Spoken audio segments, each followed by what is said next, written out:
Welcome to this event of the Modern History Research Center at the University of Winchester, and also it's an event shared with the Hispanic-Anglosphere network. And this is a research network of scholars and non-academic partners from all around the world who since 2017 has been tracing curious and long-enduring entanglements of the global Hispanic and Anglo worlds, particularly in relation to the British Isles.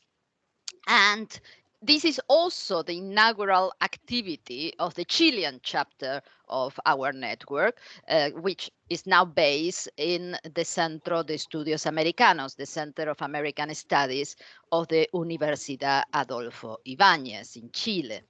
And I'm very glad to see here that we have Rodrigo Escribano Roca, who is the director, and that we have also Michelle Price, who is from the Department of Literature, and other people from the Universidad Adolfo Ibañez. And of course, we have the speaker, who is Dr. Andrés Baeza, who is assistant professor at the Department of History and Social Sciences of the Universidad Adolfo Ibañez in Chile, and he holds a PhD in Latin American history from the University of Bristol, and was postdoctoral research fellow on transnational education at the Institute of History of the Pontificia Universidad Católica de Chile. And his book that was published a couple of years ago, Contacts, Collisions and Relationships, Britons and Chileans in the Independence Era, 1806-1831, was published by Liverpool University Press and got already very good reviews. And so he's going to talk today about the birth of primary schooling in Chile and the role of the Hispanic-Anglosphere. So the floor is yours now, Andrés.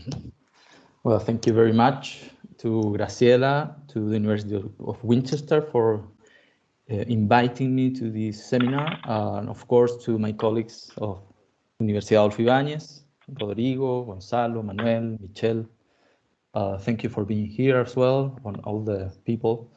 As Graciela said, this is the first activity of to inaugurate the incorporation of the Centro de Estudios Americanos into this research network called the Hispanic-Anglosphere.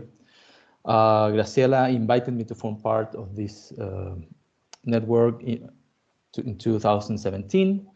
And last year, the outcome of this project, or one of the outcomes of this project, the book, The Hispanic-Anglosphere from the 18th to the 20th century in introduction, was released. And one of the chapters is about the case of Chile, and specifically the role of the Hispanic-Anglosphere in the birth of primary schooling. So the establishment, the founding of the primary schooling in Chile during the independence period. That's the content of the chapter. So today I'm going to talk about this.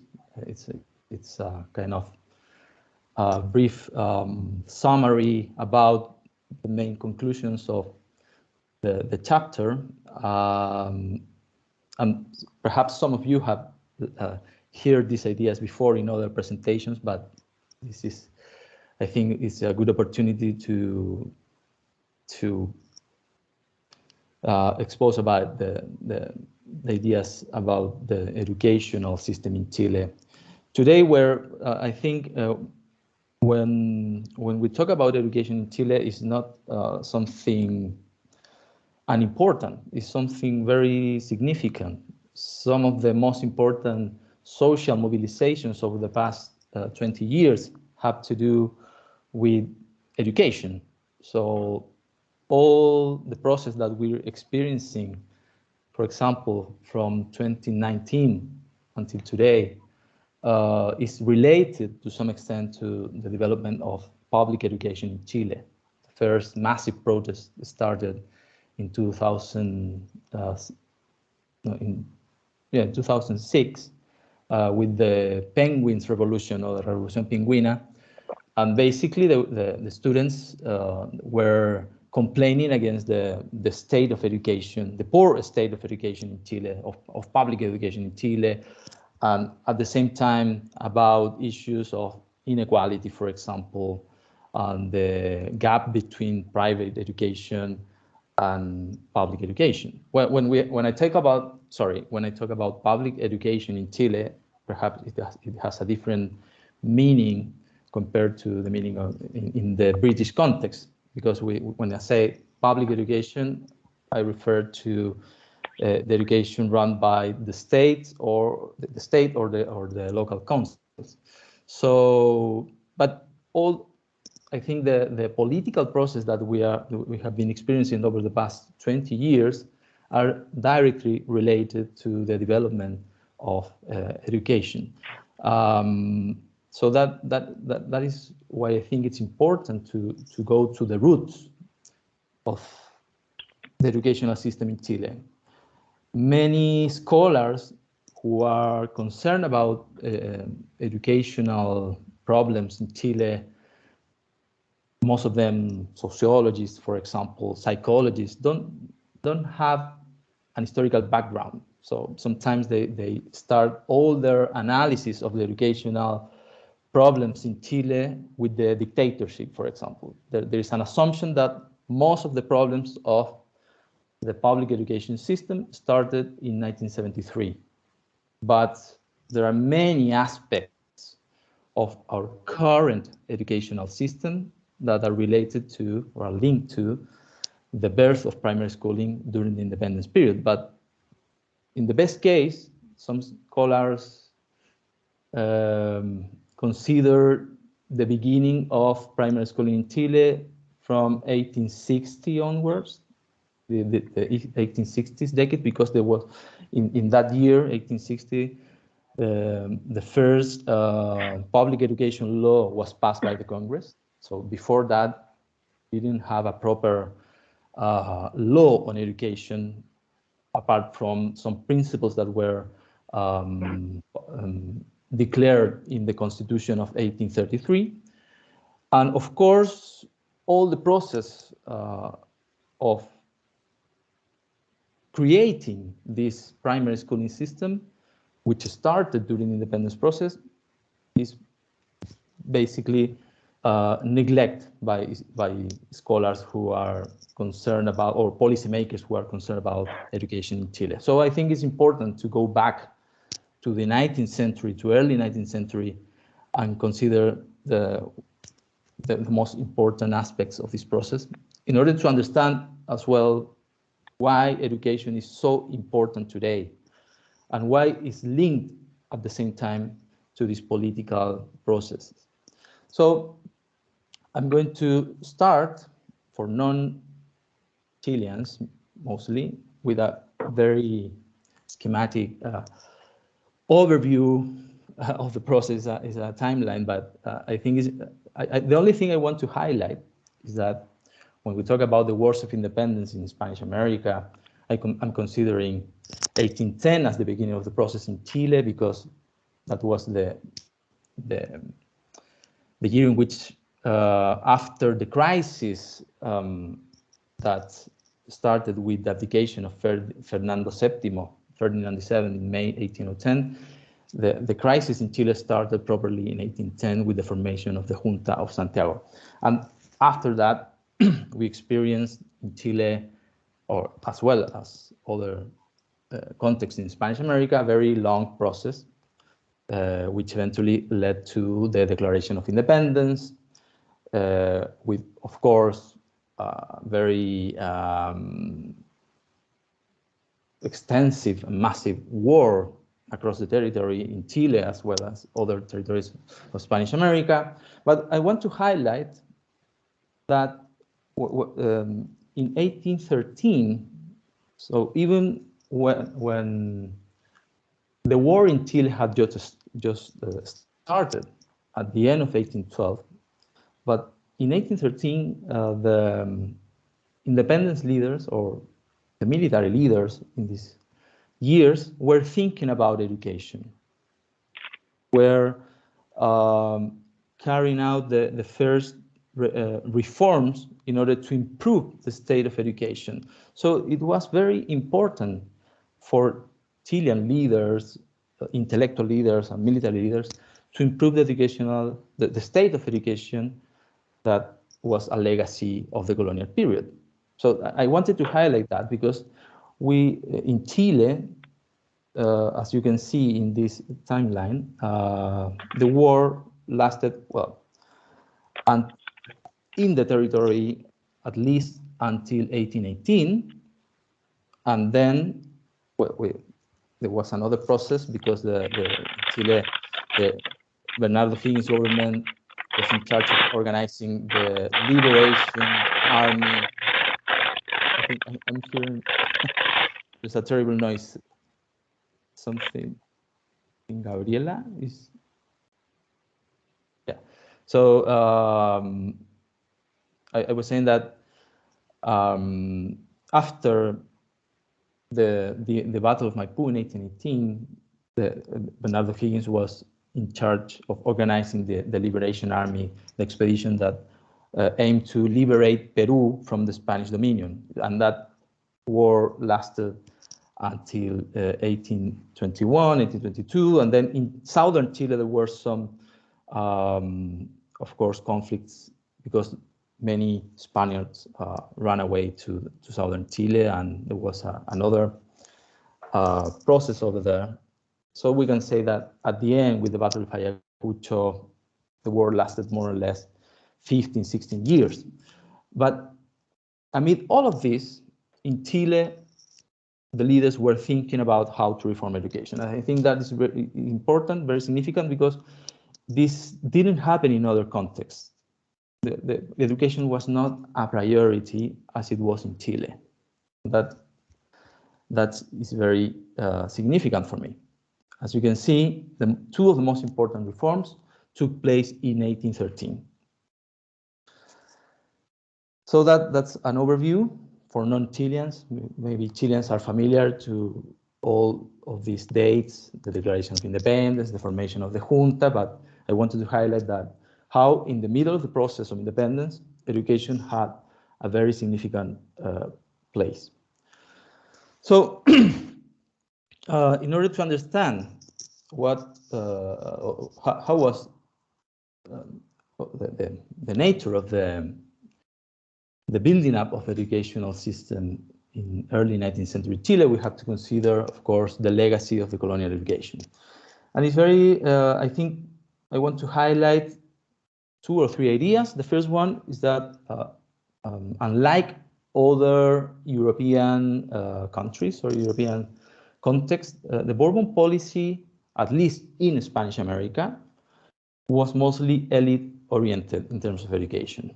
They didn't prioritize primary education as compared, for example, to what happened in Prussia with William the Great, who one of the first contexts in which primary education was declared compulsory for all children, I think from 5 years old to 13 years old. But in Spanish America and in Chile, primary education, I think, was not that relevant, at least in terms of what was going to be the role of the state in providing education. The priority, at least in Chile, was to consolidate secondary and higher education institutions. I'm using contemporary terms to refer to those institutions. It's very difficult to label the Seminario Conciliar, the Convictorio Carolino as secondary or higher education. I think they accomplished in some cases the role of higher education institution, in other cases secondary education institution. So, but these were the 4 most more important education institutions in the colonial period: elite-oriented institutions, the Seminario Conciliar, in which the Catholic priests were formed, the Convictorio Carolino, a sort of college, something like that, for nobles, for very, very prominent people of the Spanish Chilean society. The Royal University of San Felipe, which was established in the middle of the 18th century, and the Academia San Luis, founded at the beginning of the 19th century by a philanthropist called Manuel de Salas, devoted to a sort to provide offer a sort of vocational education, right? So primary education, we cannot say that there was a proper primary education system. Most of the schools or primary education consisted of a dispersed network of schools administered by the Catholic Church, but mostly religious orders, and especially the Jesuit order, town councils or cabildos, as we call them in Spanish. It's not easy to translate that concept into English. And only few of them run by philanthropic societies, like sociedades económicas, sociedades de beneficencia, sociedades de amigos del país, the different kinds of societies in Chile during the colonial period. But there were very, very few schools scattered and dispersed across the territory and managed by these local actors, religious orders, parishes as well, councils, and philanthropic societies. And most of them were run by the Jesuit order, who were expelled from the Spanish and Spanish America as well territory in 1767. And that caused, carried out a very big problem, because many of the independence leaders considered that basically the primary education was abandoned by the state during the colonial period. And that is why I said that when we move on to the independence process, we can see that as early as the formation of the Junta de Santiago in 1810, the first debates on the state of education arose. So we can read some of the reports of the Cabildo, and we can see that there were some debates about the state of education. And what people like Juan Egaña, all the prominent people of Santiago denounced was that there was a complete state of neglect of education, especially primary education, as a result of the Bourbon educational policy, and particularly because of the expulsion of the Jesuits from Chile. So there was a kind of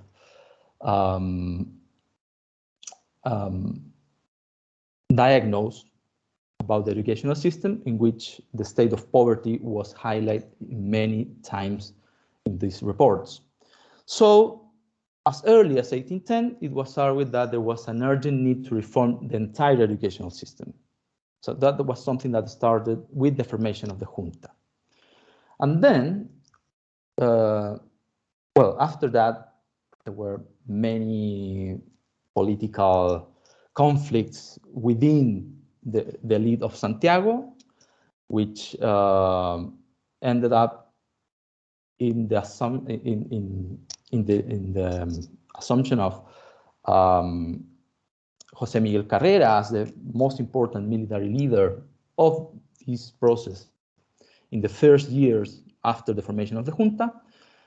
And he ordered to carry out a census in order to identify the state, how many schools were in Santiago at the moment.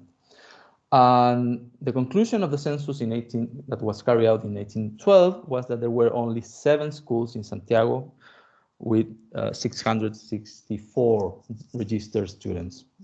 And of course, and it also highlighted the very poor condition of these schools, that were mostly run by local priests in a very, very poor situation.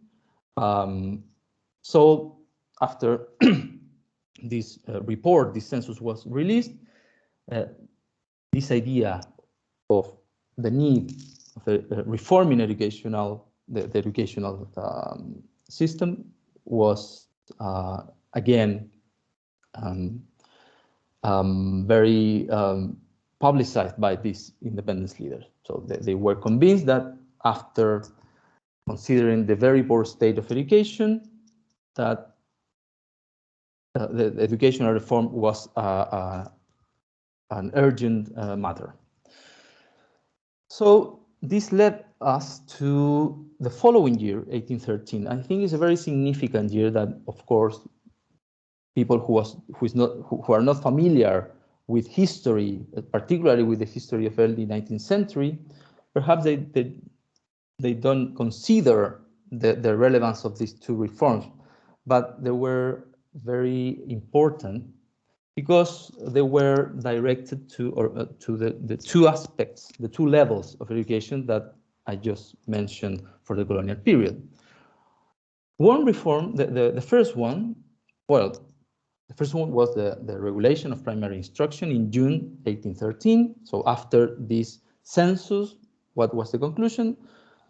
That it was necessary to establish more primary schools. So what the regulation of primary instruction did was to establish that one school every 15 neighbors or vecinos had to be established in these towns. But the funding of the schools was something that the regulation left to the local inhabitants, the locals. In Spanish, the regulation talks about los propios del lugar. So the local inhabitants, not neighbors. It's not the same. It's not, the translation is very tricky, but in Spanish, neighbor, vecino, has another meaning. It's not simply the people who live in a town, village, or city, but it's the prominent people of the city who were owners of a piece of land or a solar, for example. That was a name to refer to a square in the city. The administration and supervision was responsibility of the cabildo or the town council. So what is relevant as well in this regulation is that it doesn't state any significant role for the central government. So primary education basically was a matter of local power. For los propios del lugar, the locals were to finance the school, and the council, the cabildo, has the responsibility to supervise the functioning of the schools in that city or town. That was the first reform directed to promote primary schooling and to reform that sport state of education. And the other aspect that I want to highlight about this regulation is that it's a matter of local power, local communities. It's not a matter of the central state. Unlike the second significant reform, which was the foundation of the Instituto Nacional. Today, the Instituto Nacional is a higher education institution, it's a liceo, as we call it in Spanish, a very prestigious one, well, at least until a couple of years ago. 18 presidents of Chile were educated in Instituto Nacional. And it's very important because it was established in August 1813 and it was the merger of all these elite educational institutions that existed from the colonial period. The Seminario Conciliar, the Convictorio Carolino, the Royal University of San Felipe. All of these institutions merged into a new one, which was called Instituto Nacional. The model was, that's something that was studied by Sol Serrano. The model to be followed was the French model of academies that emerged during the French Revolution. But one aspect that I want to highlight is that the Instituto Nacional was not simply an educational institution. It was the cornerstone, the milestone of the whole educational system, or what was going to be the new educational system of Chile. So every decision that was made within the board of the Instituto Nacional had repercussions in the whole educational system of Chile, but I'm talking about the 1820s, the 1830s. In this year, 1813, it was just inaugurated, August 1813. And in this case, well, it was an elite educational institution, elite-oriented educational institution. In this case, the central government had a prominent role in his funding, its administration, and I could say that in a sense, it represented, it embodied the role of the state in the provision and the overseeing of the educational system. And both reforms took place in 1813, so during the War of Independence, within the process, not after the process, as many other countries in Spanish America. So basically, primary education, a matter of local power, communities, and secondary and higher education, because the Instituto Nacional provided both levels of education. The Royal University of San Felipe formed part of the Instituto Nacional as well. So this elite education was a matter of the state, the central state and the central government. Some quotations, only to highlight, to illustrate what we're talking about. For example, the Ordenanzas del Instituto Nacional. This is very important because, well, there was, of course, an intellectual project behind the foundation of a new institution, radically, at least in theory, different to these old colonial institutions. But at the end, if you read the first quotation, you can realize that it was an economic reason behind the foundation of the Instituto Nacional. There was a lack of resources. Most of the economic resources were devoted to the war, of course. So there was a need to merge all these institutions in order to create a new one and make more efficient the administration of the scarce economic resources in the period. So it is therefore without any doubt that none of these establishments, the old colonial institutions, can fulfill their goals, neither do they produce the advantages that had obliged their creation, that all consume funds that separately will never sustain their teaching, and that reunited could be brought to the aims of their foundation. So the lack of economic resources was a very powerful reason to establish a new education institution, what was the cornerstone of the entire educational system. Until mid-19th century, I will say that it was the cornerstone of the educational system until the foundation of the University of Chile in 1842. Today, and after that, it was only a higher education institution. And the quotation of the Reglamento, in each village or town, 50 vecinos, there must be a primary school funded by los propios del lugar, the locals. Well, and the reason of this, why is not the central government funding the provision of primary education, because there was a lack of resources as well. So it was much more efficient to ask for local inhabitants to open, run, and fund their own school. And that was a system that's important. I'm going to say that after, at the end of the presentation, but it was a system that lasted well until the late 19th century. So the idea of local communities managing their own schools in Chile and funding their own schools. Well, so that's the context of the educational reform during the independence process. And this is where I would like to talk about the emergence of Great Britain, the British Empire, as a model for the whole process. It's something that has been studied by Karen Racine, for example, a Canadian historian who has devoted most of his career to demonstrate the very significant influence of the British in the independence process. I will say that, well, there is some debate about the nature of the British intervention in the wars of independence, whether it was formal, informal imperialism or not, for example. We have to consider that before the starting of the independence process,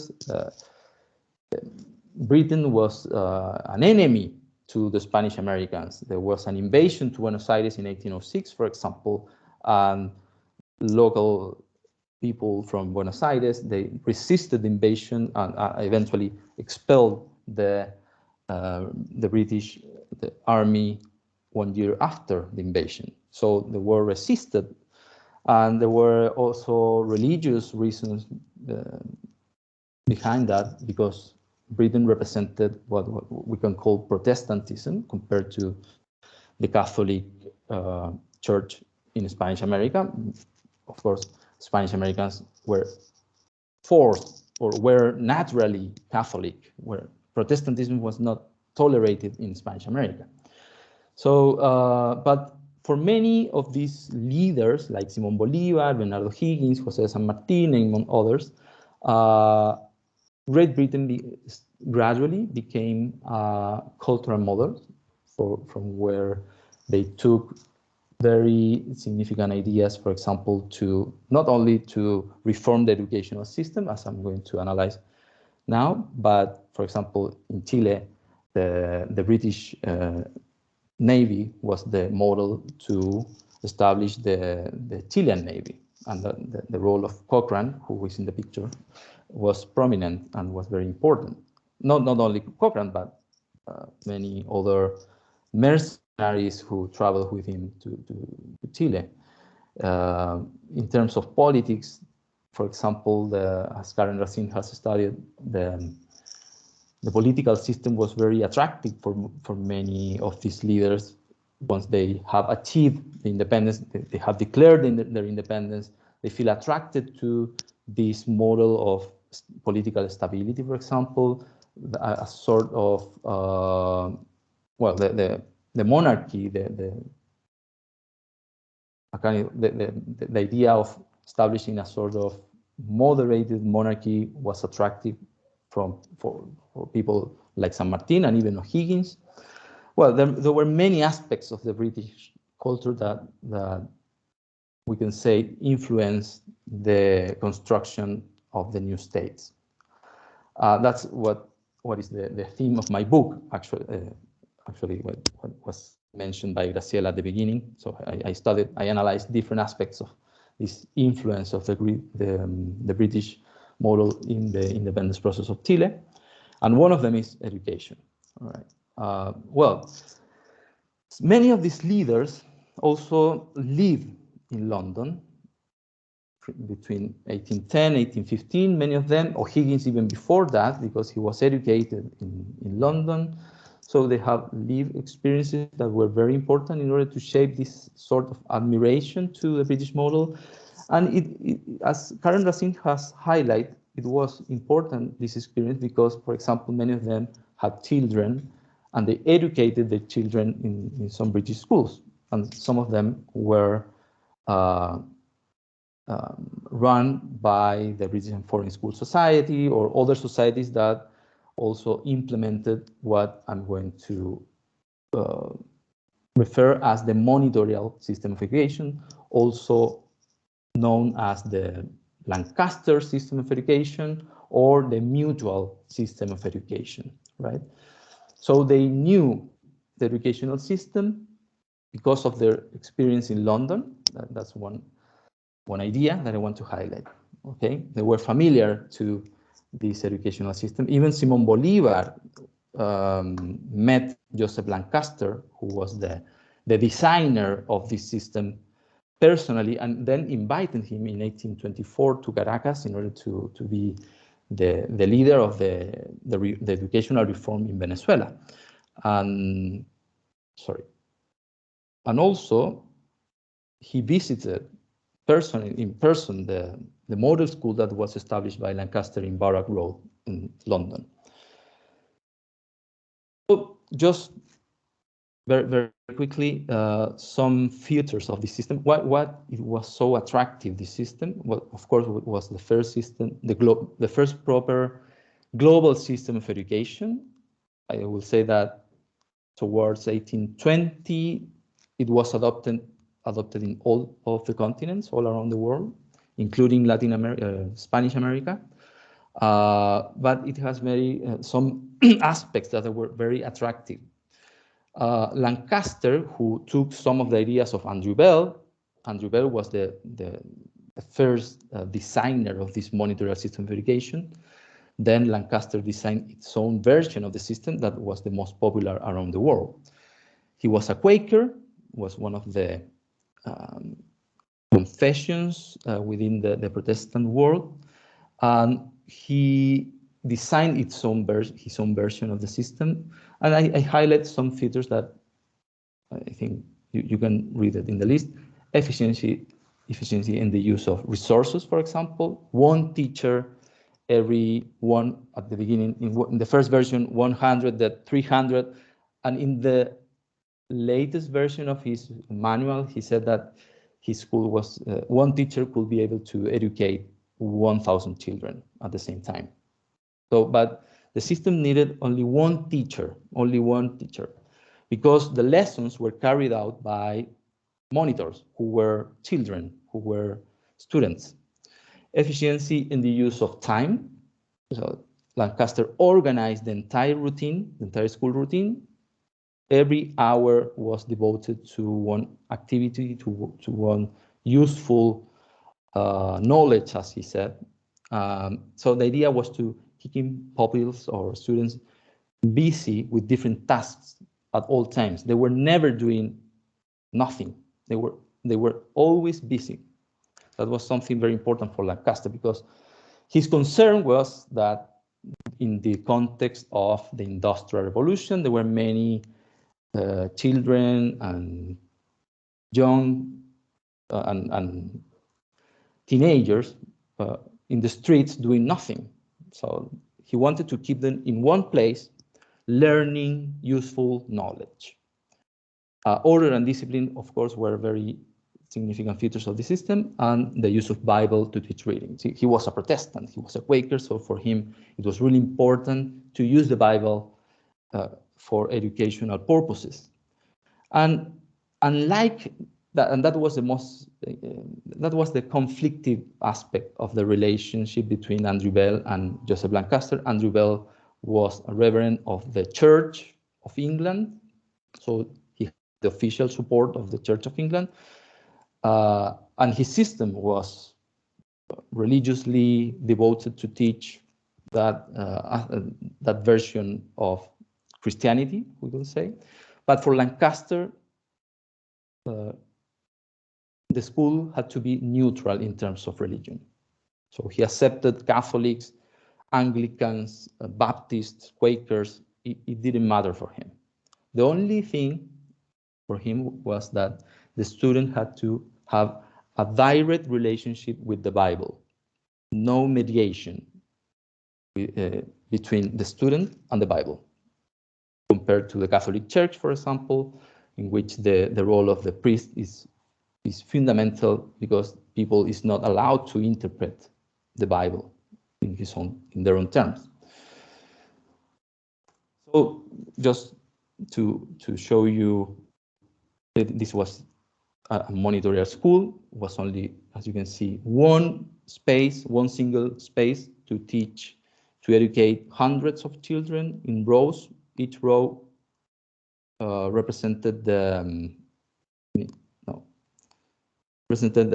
one level. So the students who were in the same level of learning were organized in the same row, and in each row they were in charge of a monitor. And this is you can see the teacher supervising, overviewing everything. But lessons were carried out by the monitors here in the walls. As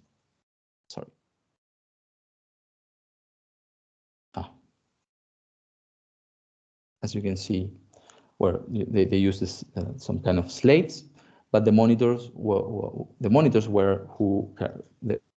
in charge of carrying out the lessons.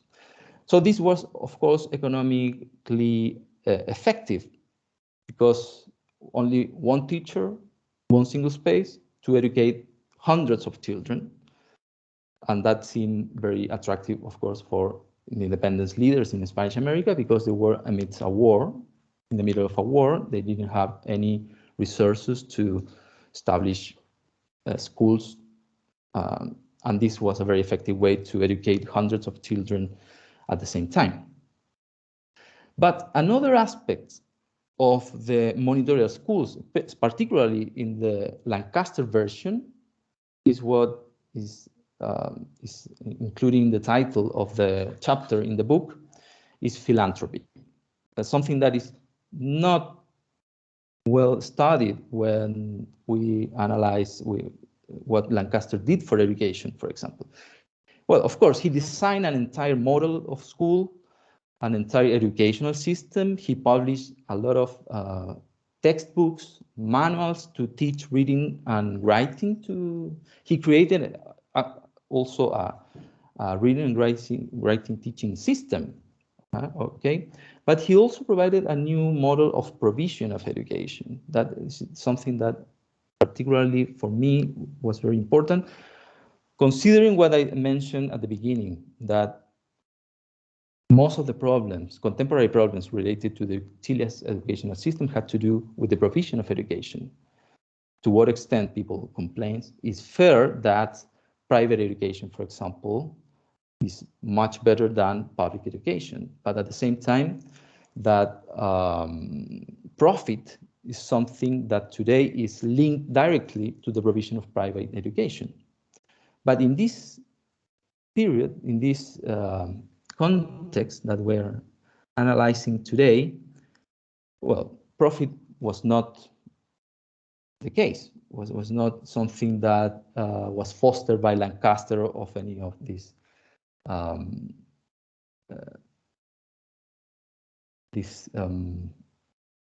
educationists.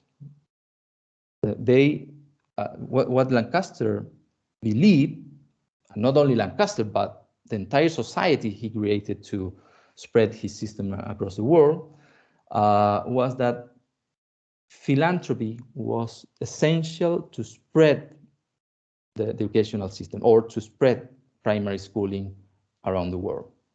For him, the state was not to interfere in this mission.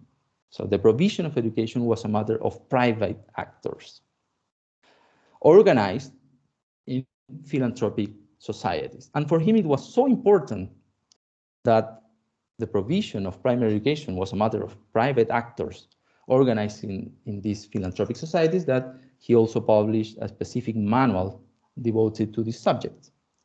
He was obsessed with manuals.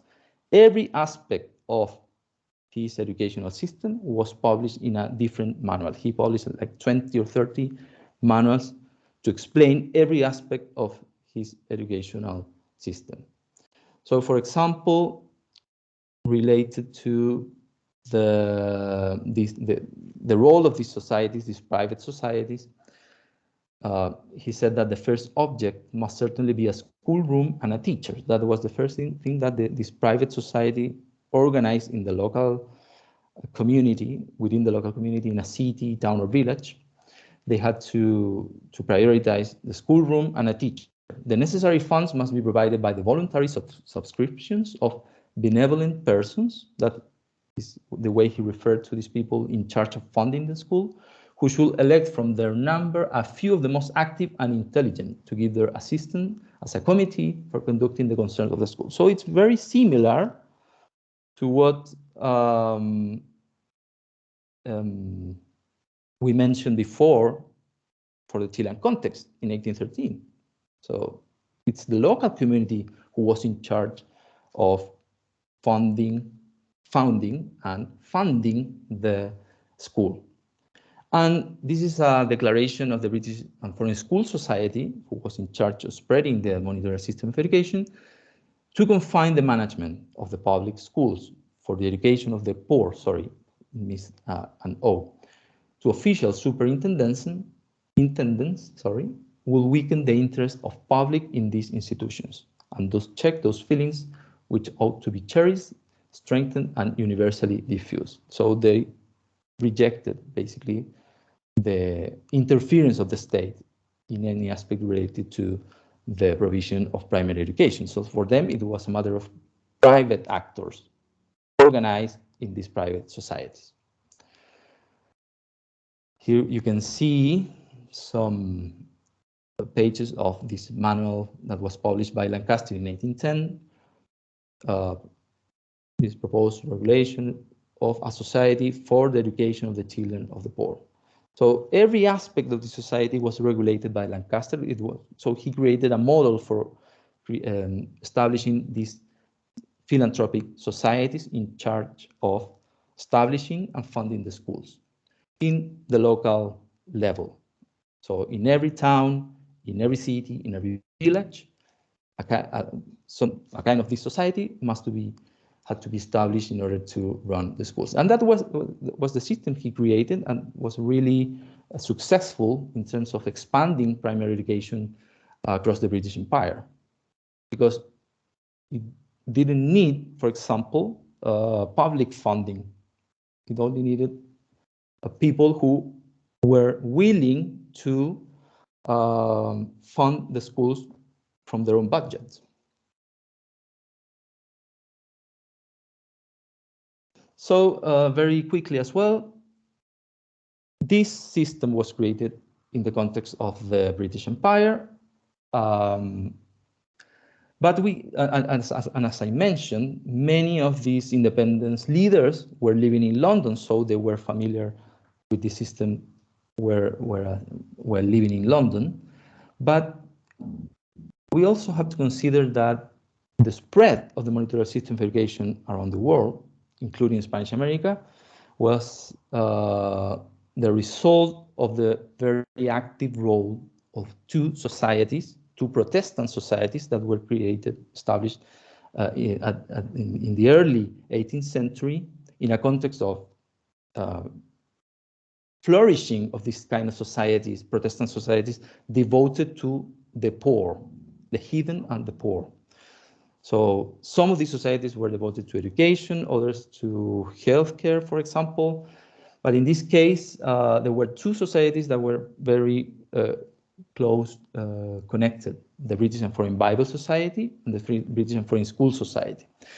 The latter, the School Society, was founded by Lancaster and was responsible for disseminating this specific school model at the beginning within the context of the British Empire, but later on around the world. And the British and Foreign Bible Society was in charge of selling or circulating the Bibles that were to be used in the lessons in the monitorial schools. So they were, as I said, very successful, but by 1810, they started to lose ground within the context of the British Empire, because the authorities, the king, and of course the church, supported officially the rival society, which was the society that was established by Andrew Bell a couple of years before. So they lost ground, and they decided to expand their activities outside the British Empire. And this is where Spanish America arose as a land of opportunities. They were, of course, acquainted that Spanish America was in the middle of the independence process. So in their mind, the people of the school and the Bible Society, they believed that Spanish Americans wanted to break the ties with the Catholic Church as well. So for them, it was a land of opportunities. They were convinced that they were going to arrive. The missionaries their agents were going to arrive in Spanish America, and were going to find people who was willing to accept the evangelization of these Protestant societies. But of course, once they arrived in Spanish America, they realized that that was not the case, that Spanish America, that the independence process was strictly political and had nothing to do with the religious world. So that was a kind of misunderstanding of the way that the Spanish American society related to the Catholic religion. But well, they decided to expand their activities to North America as well, but Spanish America seemed to be a very crucial, very important land in where they could spread their activities. That is why they sent emissaries or missionaries like James Thompson, who was an agent of both the Bible and the School Society, to begin the spreading of their school model and the circulation of Bibles. Thompson arrived in Spanish America in 1818, more or less, first in Montevideo, then Buenos Aires. He was based in Buenos Aires for a couple of years, and then he visited Chile, Peru, and what is today Ecuador, and part of, I think, Colombia, I'm not sure. And then he came back to England, and in 1825, he came back to Spanish America, but spent several years in Mexico spreading the system. So I wanted to say that the role of these Protestant societies was critical, was really, really important. And they justified this as a part of a universal mission of evangelization. So they were convinced that Spanish Americans were eager to receive their mission in Spanish America. So now we come back to Chile. We move to Chile. I think I'm going to finish in 5 or 7 minutes. Well, we are in 1818. After the war, a new context. We have a new political context, the foundation of the new Chilean state. The war continued over the 1820s, as I mentioned at the beginning. And education acquired a new meaning in this new education, in this new political context. The formation of new citizens that the new republics needed in all Spanish America, not only in Chile. So, well, the Republican regime was officially adopted only in 1820, in the Constitution of 1823, but it was there was the need to educate the new citizens of this new state with new values and parameters, right? So the old educational system was not useful for that, and that is why it was necessary to adopt a new educational system that also represented the new political project, and that is why I say a new modern educational system. And for many of these Spanish American leaders who lived in London, Britain represented modernity, future, progress, compared to Spain, who was completely the opposite. So that is how eventually Thompson arrived in Chile in 1821. But because these leaders were familiar with the system, they wanted to adopt the system of education in Chile. Thompson was in Buenos Aires, ambassador to Buenos Aires from Chile. He was familiar with what Thompson was doing in Buenos Aires. He sent some letters to O'Higgins in order to recommend James Thompson to go to Chile. Camilo Enriquez was based in Buenos Aires as well, so he published a manuscript, a pamphlet about the mutual system of education. So he spoke very well about this system. And Thompson arrived in Chile as the director of public education. He was hired, he was appointed by the government as the new director of public education. He was in charge of basically reorganizing, refounding the primary education system. But what is interesting is that he had to establish a model school, very similar to what Lancaster did in London,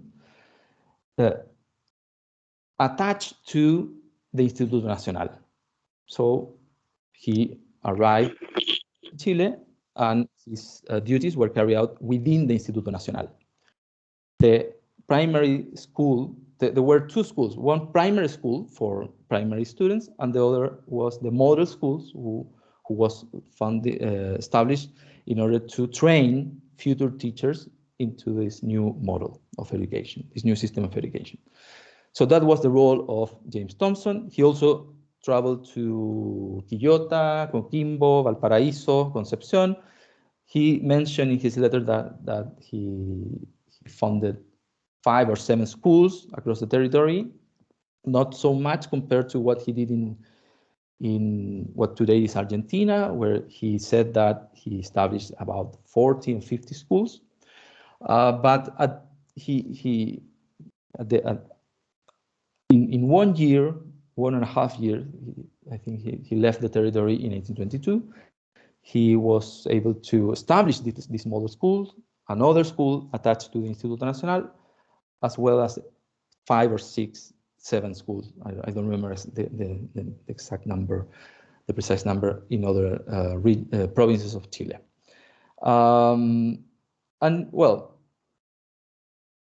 O'Higgins at the same time declared that the system was going to be the only permitted, the official one for all the schools of the territory. And he also established a society, the Sociedad Lancasteriana, the Lancastrian Society, to promote and protect the monitorial system of education. So that was the role of this society. Unfortunately, we don't have records of the activities of the society. There were very, very few records about what they did in the 1820s. And he became the patrono of the society in his capacity as, I think, headmaster, but not headmaster, the supreme director of Chile. So he was not forming part of the society as Bernardo Higgins, but as the director, the supreme director of Chile. So that's important because the state, to some extent, was involved in the society, and this is a kind of hybridity in terms of the ideas of Lancaster of establishing these societies of private actors who had to run and fund the schools. But in this case, in Spanish America, it was very usual that the central authorities also formed part of these societies. Andrés, Wherever, we have to start to move a little, okay, because so we're already 17:32.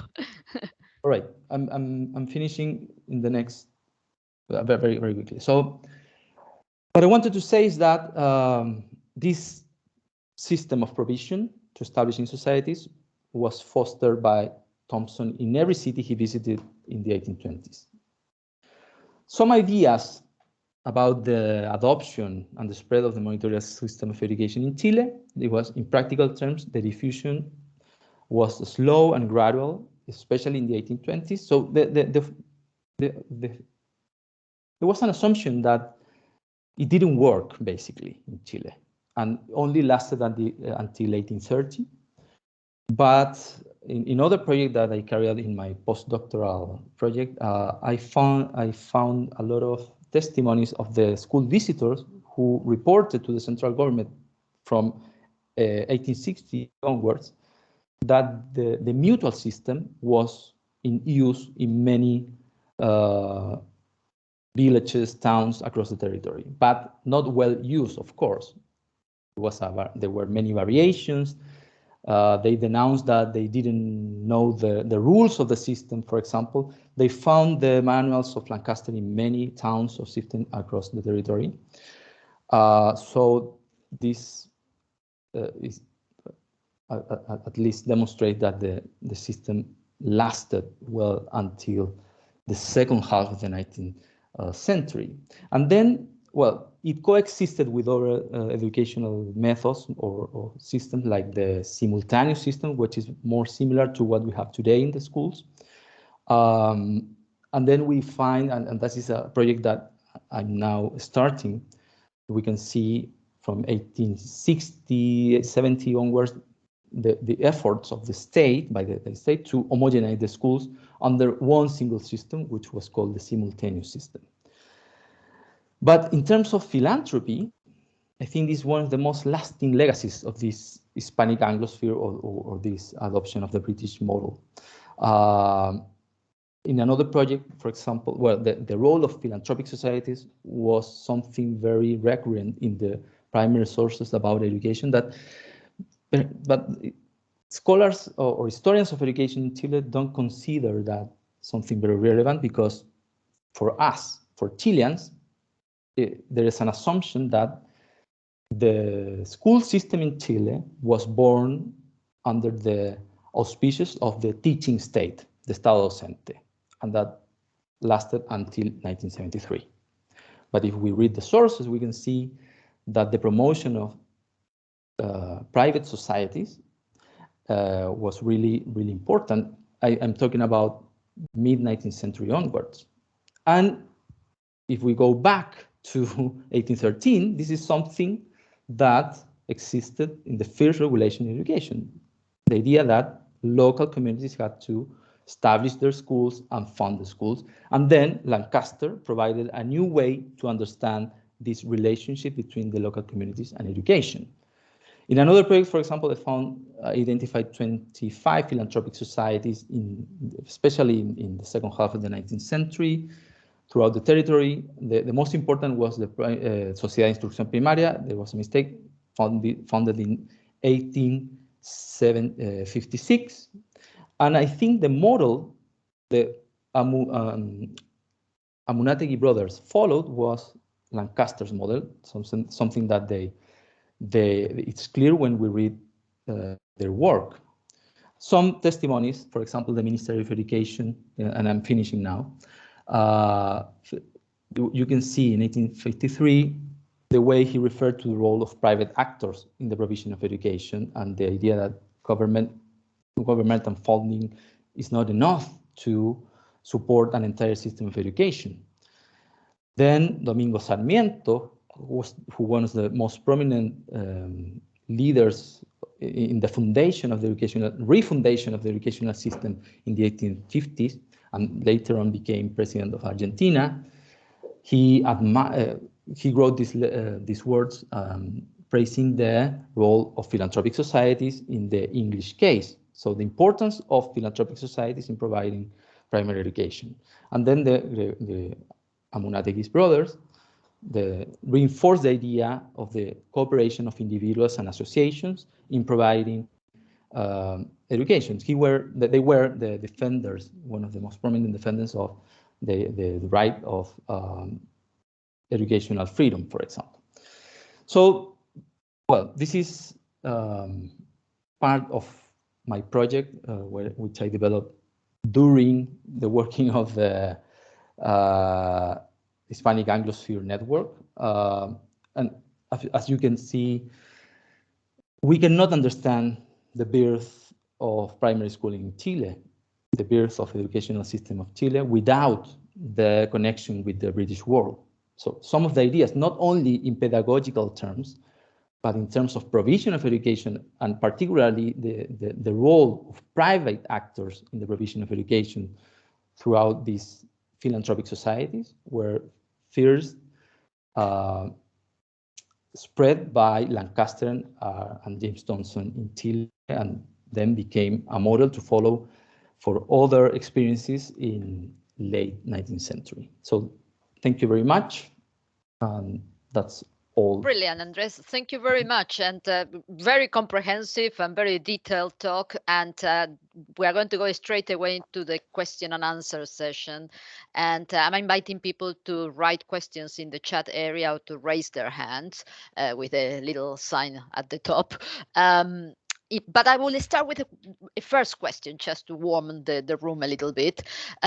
You talk about the religious neutrality of Lancaster, and I wonder if the word neutrality really works, because with a direct connection to the Bible, I wonder if perhaps the term to use will be more religious toleration. Toleration could be, yeah, because they were not neutral regarding religion. No, you had to read the Bible.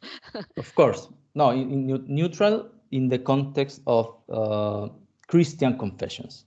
I will say. So students from Catholic background, Anglican background, Baptist, any Christian confession was accepted in a Lancasterian school. At least in the testimonies from Lancaster and some scholars that have written about that, that was not the case for the schools run by Andrew Bell, for example, that only accepted Anglican students, to say in those terms. So that is why I used, for this presentation, maybe Yes, not. yes, yes. But The I word wanted to show neutrality, but yeah, that toleration could be another word. But we have in the been context of Christian we have been confessions. discussing with my student James Thompson yesterday. Right. And I thought they are going to And find that's, very bizarre this idea that yeah, they were neutral, because no, really they are not very neutral. They're very neutral, much yeah, interested of in course. spreading the Bible and Protestantism, Yeah, and even the very fact that they are reading the Bible and learning to read through the Bible. yes. Yeah, neutral in this, Yeah. of course, very strict, restrictive way, the Christian Yes. confessions. So Protestants, Catholics, Anglicans, all of them were welcome in a Lancaster school. That's what I Perfect. wanted to say. Perfect. Yeah. I think Rodrigo Toleration has. maybe works better. Yes. Yeah. Yes. I think Rodrigo has a question. Yes. Yes, thank you very much, Graciela, and thank you very much, Andres. It has been a very pedagogical exposure. Well, I am particularly interested in the reception of the system. My question is, was there any ideological debate among Chilean elites regarding the virtues of this Lancaster system and of the philanthropic funding of education? I mean, was it more supported by liberals, for example, or by conservatives? In which kind of ways? Thank you for your question. I think it's very important because I didn't want to use the word liberal. I think if you read what I just explained, we are talking about individual liberty, even in the pedagogical aspect.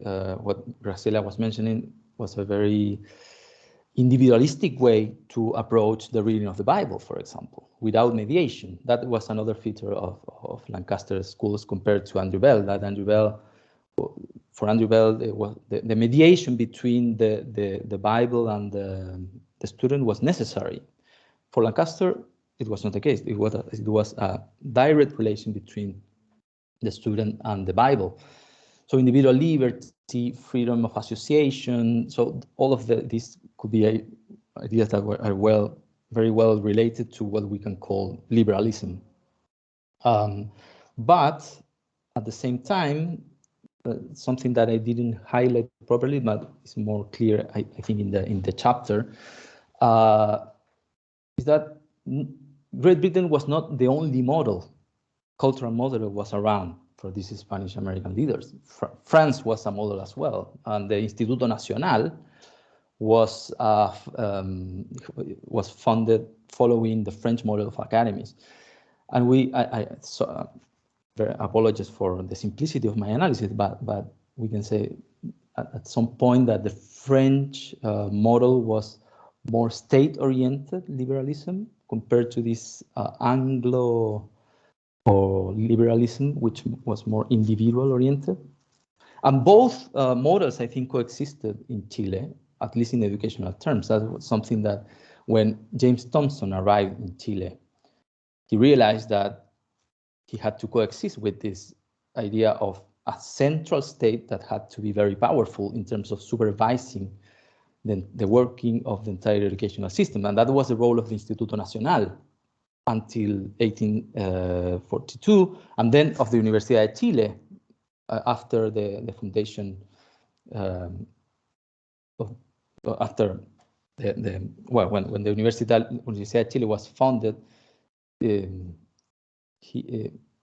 adopted the same role of supervising the entire educational system. So there was a kind of affinity, I think, in those terms.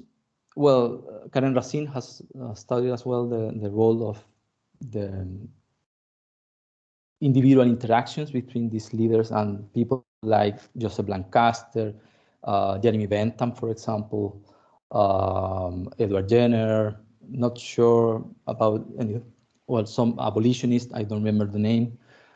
I think they were, of course, very, they felt very connected, very identified with these liberal values. But it's hard for me to say that was simply a liberal model of education, for example, because there were different variants of liberalism in these years. French, English, well, United States was around as well. And the other thing was that I think is something that I barely mentioned in my presentation, is that Britain represented modernity in a way for them. And in the correspondence between Irizarry and O'Higgins, for example, is very evident the way they refer to this educational system as the one that is used in the civilized world. So Great Britain also represented for many of them civilization compared to Spain, who was the world that some of them wanted to leave behind. We have questions from Jennifer and then Richard. Thank you. Jennifer. Thank you, Andrés. That was fascinating. And I'm really curious about another aspect of the ideological function of the Lancastrian education. I think you touch on this in your chapter in the Hispanic-Anglosphere collection. Mm-hmm. The idea that Lancastrian education was intended really not to develop creative thinking or independence, but rather to train workers for specific roles in society. Yeah. So I'm really curious about the extent to which that model maybe conformed to the goals of education in Chile at specific times and maybe shifted later on. And also maybe the relationship to the British in Chile, who were merchants, right? I mean, they weren't the elite by any means. Yes. No, very interesting point. No, the Lancaster, one of the features of the system is that Lancaster codified any aspect of the daily life of the school. So he regulated what the students had to do at every hour, every minute, every time. There was not the space to create anything.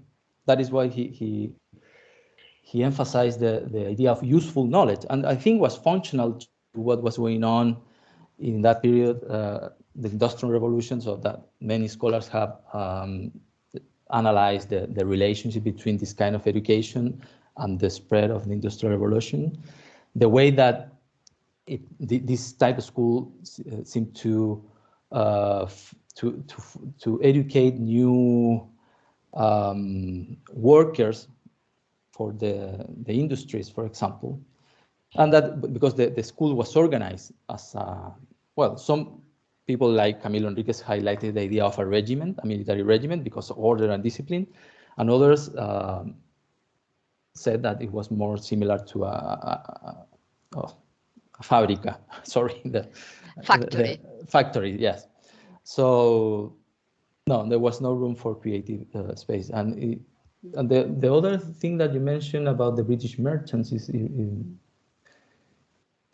important as well, because I haven't studied yet the way the British communities, for example, organize their own schools in Chile. It's something that, for example, Alina Silveira has studied for the Argentinian case, but I haven't studied those in the aspect into detail. But I have the feeling that they didn't follow this model strictly, because they simply established their own schools, private schools, but they established the schools according, that's my feeling, that according to the model that was in use. I'm talking about the 1830s onwards, that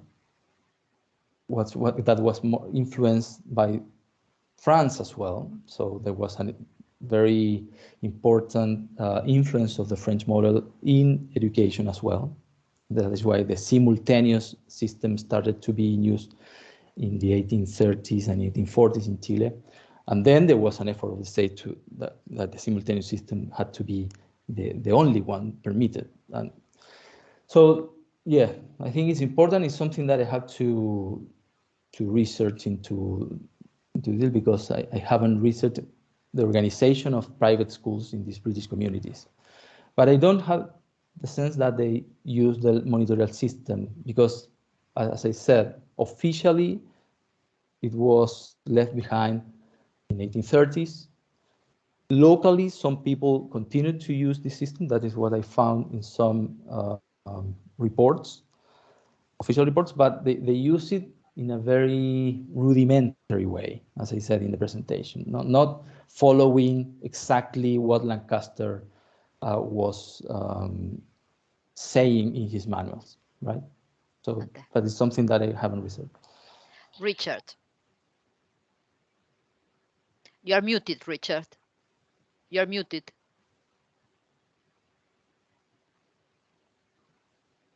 We cannot hear you. Can you write your question in the chat, perhaps?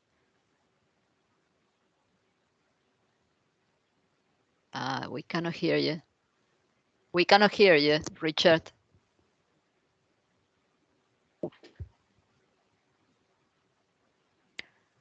We cannot hear you.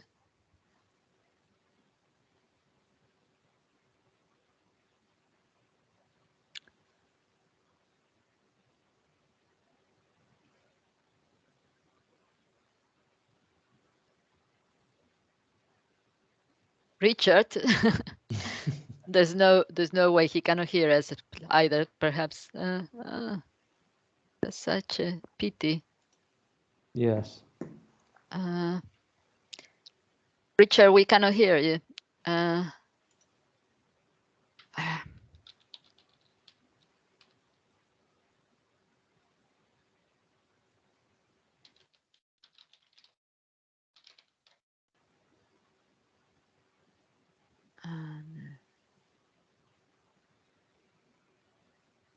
No, there's no way. What a pity. What a pity. Okay. Let's leave it there. Let's see if there's anybody else who has a question. Sorry, Richard. I mean, we have to leave it there. Any questions from those who can talk or that we can hear? I mean, it's not that they can perfectly talk, but we cannot hear them. And Michelle, yes, please go ahead. Yeah, thank you, Graciela, Andrés. Now, I only wanted to mention the case of the Mackay School in Valparaiso, that was born as the Artisans School. Artisan Society, yeah. Right. So, and one of the reasons why it changed its name and became Mackay School, it was because of a religious decision, precisely. Yeah, I was familiar to that. Yeah, so I only mentioned that case. I think it might be very interesting to be analyzed comparatively. Well, I was carrying out a project last year about the establishing of associations in Chile, so the associational life in Chile. So one of the type of societies that I identified were educational societies, but I found this example of the artisan societies, because the artisan societies was established in Valparaiso by, I think, was British workers in railway workers. Yes. And so they established this school to educate their children, something like that. Yeah, and then they split up, and the Mackay School was established a couple of years later. And there were many societies that were not strictly educational. I'm talking about second half of the 19th century, but that also established schools because of these reasons to educate their children, or even education for their own workers. The workers as well needed education in some cases, so they established this kind of night schools or something. Don't know if it's correct to call them like that. Escuelas nocturnas for workers. So yeah, but all of them were born in the context of formation of societies of with different aims. Some of them education. The Sociedad de Instrucción Primaria was, of course, the most important, and something that I didn't mention is that Sociedad de Instrucción Primaria has a significant role in the provision of primary education today as well. As they fund and run not only primary schools but also liceos, or higher education, secondary education institutions. Thank you.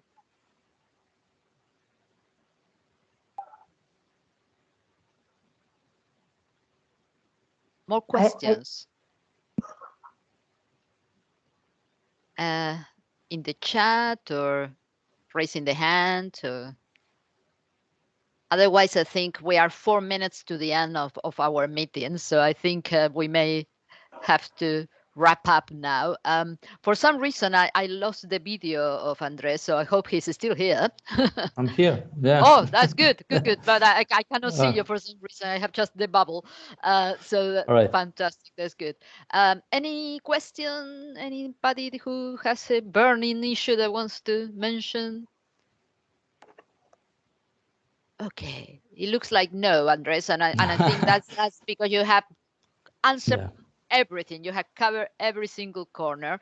And sorry, Michelle, you want to say something? No, sorry, I was trying to put my hand down. Okay. Okay. Yeah. No, so I think we have to wrap up now because we have 3 minutes to go for the end. And thank you very much, everybody, for attending. And first of all, thank you, Andrés. And we tend to have a little bit of a tradition in the MHRC, which is to give an applause to people. So please give an applause. And thank you very much. And we will be in touch soon with more events of the Modern History Research Center, and obviously also activities of the Hispanic-Anglosphere research network. So thank you very much, and bye-bye.